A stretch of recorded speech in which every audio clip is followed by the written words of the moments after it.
ଯେହିଜିକଲ ଅଧ୍ୟାୟ 34। ଅନନ୍ତର ସଦାପ୍ରଭୁଙ୍କର ବାକ୍ୟ ମୋ ନିକଟରେ ଉପସ୍ଥିତ ହେଲା, ଯଥା ହେ ମନୁଷ୍ୟ ସନ୍ତାନ, ତୁମ୍ଭେ ଇସ୍ରାଏଲର ପାଳକମାନଙ୍କ ବିରୁଦ୍ଧରେ ଭବିଷ୍ୟତ୍ ବାକ୍ୟ ପ୍ରଚାର କର। ଭବିଷ୍ୟତ୍ ବାକ୍ୟ ପ୍ରଚାର କର ଓ ସେହି ପାଳକମାନଙ୍କୁ କୁହ, ପ୍ରଭୁ ସଦାପ୍ରଭୁ ଏହି କଥା କହନ୍ତି, ଇସ୍ରାଏଲର ଯେଉଁ ପାଳକମାନେ ଆପଣାମାନଙ୍କୁ ପାଳନ କରୁଅଛନ୍ତି, ସେମାନେ ସନ୍ତାପର ପାତ୍ର। ମେଷଗଣକୁ ପାଳନ କରିବାର କି ପାଳକମାନଙ୍କର କର୍ତ୍ତବ୍ୟ ନୁହେଁ? ତୁମ୍ଭେମାନେ ମେଦ ଖାଉଅଛ ଓ ତୁମ୍ଭେମାନେ ମେଷଲୋମ ପରିଧାନ କରୁଅଛ। ତୁମ୍ଭେମାନେ ହୃଷ୍ଟପୁଷ୍ଟ ଜନ୍ତୁ ମାରୁଅଛ, ମାତ୍ର ତୁମ୍ଭେମାନେ ମେଷଗଣକୁ ପାଳନ କରୁନାହଁ। ତୁମ୍ଭେମାନେ ଅସୁସ୍ଥମାନଙ୍କୁ ସବଳ କରିନାହଁ ଓ ପୀଡ଼ିତମାନଙ୍କର ଚିକିତ୍ସା କରିନାହଁ ଓ ଭଗ୍ନାଙ୍ଗର କ୍ଷତ ବାନ୍ଧିନାହଁ ଓ ଯେ ତାଡ଼ିତ ହେଲା ତାହାକୁ ଫେରାଇ ଆଣିନାହଁ, କିଏବା ଯେ ହଜିଗଲା ତୁମ୍ଭେମାନେ ତାକୁ ଖୋଜିନାହଁ। ମାତ୍ର ତୁମ୍ଭେମାନେ ବଳରେ ଓ କଠୋରତାରେ ସେମାନଙ୍କ ଉପରେ ଶାସନ କରିଅଛ। ପୁଣି କେହି ପାଳକ ନ ଥିବାରୁ ସେମାନେ ଛିନ୍ନ ଭିନ୍ନ ହୋଇଗଲେ ଓ କ୍ଷେତ୍ରସ୍ଥ ପଶୁଗଣର ଖାଦ୍ୟ ହୋଇ ଛିନ୍ନ ଭିନ୍ନ ହେଲେ। ଆମ୍ଭର ମେଷଗଣ ପର୍ବତ ସକଳରେ ଓ ପ୍ରତ୍ୟେକ ଉଚ୍ଚ ଗିରିରେ ଭ୍ରମଣ କଲେ। ହଁ, ଆମ୍ଭର ମେଷମାନେ ପୃଥିବୀର ସବୁଆଡ଼େ ଛିନ୍ନ ଭିନ୍ନ ହୋଇଗଲେ। ପୁଣି ସେମାନଙ୍କୁ ଖୋଜିବାକୁ ଓ ସେମାନଙ୍କର ପଛେ ପଛେ ଅନୁସନ୍ଧାନ କରିବାକୁ କେହି ନଥିଲା। ଏହେତୁ ହେ ପାଳକଗଣ, ତୁମ୍ଭେମାନେ ସଦାପ୍ରଭୁଙ୍କର ବାକ୍ୟ ଶୁଣ। ପ୍ରଭୁ ସଦାପ୍ରଭୁ କହନ୍ତି, ଆମ୍ଭେ ଜୀବତ ଥିବା ପ୍ରମାଣେ ନିଶ୍ଚୟ କେହି ପାଳକ ନ ଥିବାରୁ ଆମ୍ଭର ମେଷମାନେ ଲୁଟିତ ହେଲେ ଓ ଆମ୍ଭର ମେଷମାନେ କ୍ଷେତ୍ରସ୍ଥ ପଶୁ ସକଳର ଖାଦ୍ୟ ହେଲେ। ପୁଣି ଆମ୍ଭର ପାଳକଗଣ ଆମ୍ଭର ମେଷମାନଙ୍କୁ ଖୋଜିଲେ ନାହିଁ, ମାତ୍ର ପାଳକଗଣ ଆପଣାମାନଙ୍କୁ ପାଳନ କରି ଆମ୍ଭ ମେଷମାନଙ୍କୁ ପାଳନ କଲେ ନାହିଁ। ଏଥିପାଇଁ ହେ ପାଳକଗଣ, ତୁମ୍ଭେମାନେ ସଦାପ୍ରଭୁଙ୍କର ବାକ୍ୟ ଶୁଣ। ପ୍ରଭୁ ସଦାପ୍ରଭୁ ଏହି କଥା କହନ୍ତି, ଦେଖ, ଆମ୍ଭେ ପାଳକମାନଙ୍କର ପ୍ରତିକୂଳ ଅଟୁ। ଆମ୍ଭେ ସେମାନଙ୍କ ହସ୍ତରୁ ଆମ୍ଭ ମେଷଗଣକୁ ଆଦାୟ କରିବା, ଆଉ ସେମାନଙ୍କୁ ମେଷ ପାଳନ କର୍ମରୁ ଚ୍ୟୁତ କରିବା ଓ ସେହି ପାଳକମାନେ ଆଉ ଆପଣାମାନଙ୍କୁ ପାଳନ କରିବେ ନାହିଁ। ପୁଣି ସେମାନଙ୍କ ମୁଖରୁ ଆମ୍ଭେ ଆମ୍ଭର ମେଷଗଣକୁ ଉଦ୍ଧାର କରିବା। ତହିଁରେ ସେମାନେ ସେମାନଙ୍କ ପାଇଁ ଭକ୍ଷ୍ୟ ହେବେ ନାହିଁ। କାରଣ ପ୍ରଭୁ ସଦାପ୍ରଭୁ ଏହି କଥା କହନ୍ତି, ଦେଖ, ଆମ୍ଭେ ହେଁ ନିଜ ମେଷଗଣର ଅନ୍ୱେଷଣ କରି ସେମାନଙ୍କର ତତ୍ତ୍ୱାନୁସନ୍ଧାନ କରିବା। କୌଣସି ପାଳକ ଆପଣା ଛିନ୍ନ ଭିନ୍ନ ମେଷଗଣର ମଧ୍ୟରେ ଥିବା ଦିନ ଯେପରି ଆପଣା ପଲର ତତ୍ତ୍ୱାନୁସନ୍ଧାନ କରେ, ସେପରି ଆମ୍ଭେ ଆପଣା ମେଷଗଣର ତତ୍ତ୍ୱାନୁସନ୍ଧାନ କରିବା। ଆଉ ମେଘାଚ୍ଛନ୍ନ ଓ ଅନ୍ଧକାର ଦିନରେ ସେମାନେ ଯେ ଯେ ସ୍ଥାନରେ ଛିନ୍ନ ଭିନ୍ନ ହୋଇଅଛନ୍ତି, ସେ ସକଳ ସ୍ଥାନରୁ ସେମାନଙ୍କୁ ଉଦ୍ଧାର କରିବା।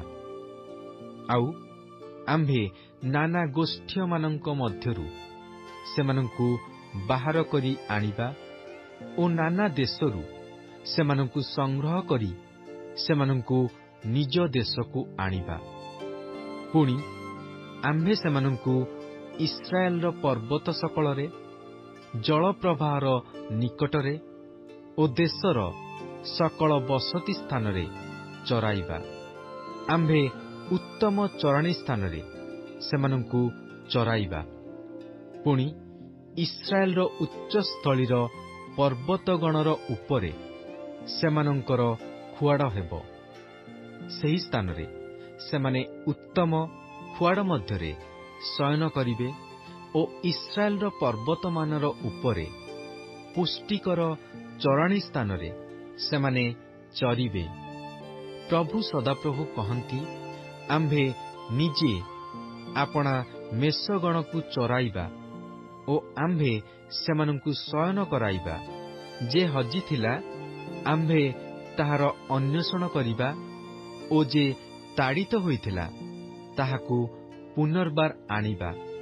ପୁଣି ଭଗ୍ନାଙ୍ଗର କ୍ଷତ ବାନ୍ଧିବା ଓ ପୀଡ଼ିତକୁ ସବଳ କରିବା, ଆଉ ହୃଷ୍ଟପୁଷ୍ଟ ଓ ବଳବାନକୁ ସଂହାର କରିବା। ଆମ୍ଭେ ନ୍ୟାୟ ମତେ ସେମାନଙ୍କୁ ପାଳନ କରିବା। ପୁଣି ହେ ଆମ୍ଭର ପଲ, ତୁମ୍ଭମାନଙ୍କ ବିଷୟରେ ପ୍ରଭୁ ସଦାପ୍ରଭୁ ଏହି କଥା କହନ୍ତି। ଦେଖ, ଆମ୍ଭେ ପଶୁ ଓ ପଶୁର ମଧ୍ୟରେ, ମେଷ ଓ ଛାଗଗଣର ମଧ୍ୟରେ ବିଚାର କରୁ। ଉତ୍ତମ ଚରାଣୀ ସ୍ଥାନରେ ଚରିବାର, ମାତ୍ର ଚରାଣୀର ଅବଶିଷ୍ଟାଂଶ ପଦ ତଳେ ଦଳିବାର ଓ ନିର୍ମଳ ଜଳ ପାନ କରିବାର, ମାତ୍ର ତହିଁର ଅବଶିଷ୍ଟାଂଶ ଆପଣା ପଦରେ ଗୋଳିଆ କରିବାର, ଏହା କି ତୁମ୍ଭମାନଙ୍କୁ କ୍ଷୁଦ୍ର ବିଷୟ ଦିଶୁଅଛି? ମାତ୍ର ତୁମ୍ଭେମାନେ ଯାହା ପଦରେ ଦଳିଅଛ, ଆମ୍ଭର ମେଷଗଣ ତାହା ଭୋଜନ କରନ୍ତି, ଓ ଯାହା ତୁମ୍ଭେମାନେ ପଦରେ ଗୋଳିଆ କରିଅଛ, ତାହା ସେମାନେ ପାନ କରନ୍ତି। ଏହେତୁ ସେମାନଙ୍କୁ ପ୍ରଭୁ ସଦାପ୍ରଭୁ ଏହି କଥା କହନ୍ତି, ଦେଖ, ଆମ୍ଭେ ହିଁ ହୃଷ୍ଟପୁଷ୍ଟ ପଶୁ ଓ କ୍ଷୀଣ ପଶୁ ମଧ୍ୟରେ ବିଚାର କରିବା। ତୁମ୍ଭେମାନେ ପାର୍ଶ୍ୱରେ ଓ ସ୍କନ୍ଧରେ ପୀଡ଼ିତମାନଙ୍କୁ ଠେଲି ଦେଉଅଛ ଓ ବାହାରେ ସେମାନଙ୍କୁ ଭିନ୍ନ ଭିନ୍ନ ନ କରିବା ପର୍ଯ୍ୟନ୍ତ ସେ ସମସ୍ତଙ୍କୁ ଆପଣା ଶୃଙ୍ଗରେ ପେଲି ଦେଉଅଛ। ଏଥିପାଇଁ ଆମ୍ଭେ ଆପଣା ପଲକୁ ରକ୍ଷା କରିବା, ତହିଁରେ ସେମାନେ ଆଉ ଲୁଟିତ ହେବେ ନାହିଁ। ପୁଣି ଆମ୍ଭେ ପଶୁର ଓ ପଶୁର ମଧ୍ୟରେ ବିଚାର କରିବା, ଆଉ ଆମ୍ଭେ ସେମାନଙ୍କ ଉପରେ ଏକ ପାଳକ ଅର୍ଥାତ୍ ଆମ୍ଭର ଦାସ ଦାଉଦକୁ ନିଯୁକ୍ତ କରିବା। ତହିଁରେ ସେ ସେମାନଙ୍କୁ ଚରାଇବ ଓ ସେ ସେମାନଙ୍କର ପାଳକ ହେବ। ପୁଣି ଆମ୍ଭେ ସଦାପ୍ରଭୁ ସେମାନଙ୍କର ପରମେଶ୍ୱର ହେବା ଓ ଆମ୍ଭର ଦାସ ଦାଉଦ ସେମାନଙ୍କ ମଧ୍ୟରେ ଅଧିପତି ହେବ। ଆମ୍ଭେ ସଦାପ୍ରଭୁ ଏହା କହିଅଛୁ। ଆଉ ଆମ୍ଭେ ସେମାନଙ୍କ ପକ୍ଷରେ ଶାନ୍ତିର ନିୟମ ସ୍ଥିର କରିବା ଓ ହିଂସ୍ରକ ପଶୁଗଣକୁ ଦେଶରୁ ଶେଷ କରିବା। ତହିଁରେ ସେମାନେ ନିରାପଦରେ ପ୍ରାନ୍ତରରେ ବାସ କରିବେ ଓ ବନରେ ଶୟନ କରିବେ। ପୁଣି ଆମ୍ଭେ ସେମାନଙ୍କୁ ଓ ଆମ୍ଭ ପର୍ବତର ଚତୁର୍ଦ୍ଦିଗ ସ୍ଥିତ ସ୍ଥାନକୁ ଆଶୀର୍ବାଦ ସ୍ୱରୂପ କରିବା। ଆଉ ଆମ୍ଭେ ଯଥା ସମୟରେ ଜଳଧାରା ବର୍ଷାଇବା, ତାହା ଆଶୀର୍ବାଦର ଜଳଧାରା ହେବ। ଆଉ କ୍ଷେତ୍ରସ୍ଥ ବୃକ୍ଷ ଆପଣାର ଫଳ ଉତ୍ପନ୍ନ କରିବ ଓ ଭୂମି ଆପଣାର ଶସ୍ୟ ଉତ୍ପନ୍ନ କରିବ। ପୁଣି ସେମାନେ ଆପଣାମାନଙ୍କ ଦେଶରେ ନିରାପଦରେ ରହିବେ।